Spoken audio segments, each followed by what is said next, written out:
Sonko, lors de votre candidature officielle, c'était au mois d'août dernier, vous avez accusé Macky Sall de susciter des dossiers de terrorisme, de rébellion, de viol imaginaire, fabriqués avec le soutien de la France. La France aurait donc participé à un complot contre vous. C'est grave, ça, comme accusation. Ce que je veux dire, c'est qu'aujourd'hui, il y a un comportement. Pourquoi on l'avait dit, justement, c'était que parce que vous, en tout cas un de vos organes, en l'occurrence France 24, RFI, s'était déplacé à Dakar pour faire un reportage tendancieux contre ma personne en essayant d'exploiter ce dossier de viol. Et de manière totalement partielle. Et aujourd'hui, lors des dernières discussions, en tout cas, des échanges qu'on a eu hier avec des responsables de RFI, eux-mêmes reconnaissent ce traitement tendancieux.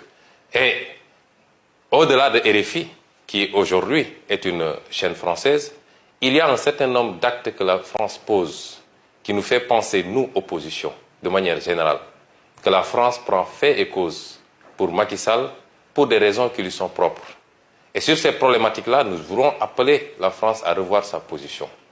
On a été dépeint comme étant des anti-français notoires. Nous n'avons rien contre la France, ni contre aucun autre pays.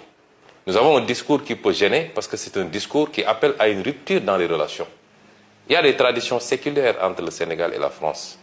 Mais il y a que ces traditions sont assises également sur des relations qui ne sont pas totalement roses pour le Sénégal.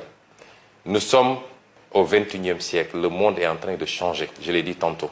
La carte géopolitique du monde doit appeler chacun à revoir son attitude. Il ne s'agit plus de placer un président, de lui apporter un total soutien, tant qu'il accepte la coopération telle que vous la voulez ou telle que vous l'entendez.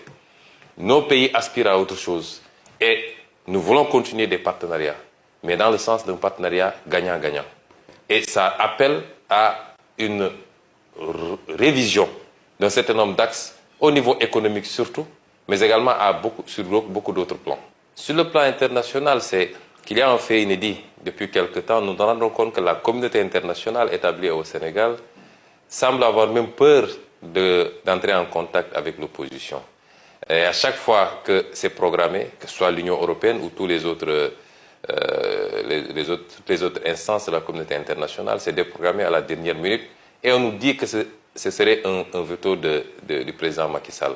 Et nous voulons dire à cette communauté internationale que l'opposition sénégalaise est une opposition responsable, ouverte sur le monde, qui connaît la tradition et l'histoire de la coopération au Sénégal, qui en aucun cas ne peuvent être interrompues.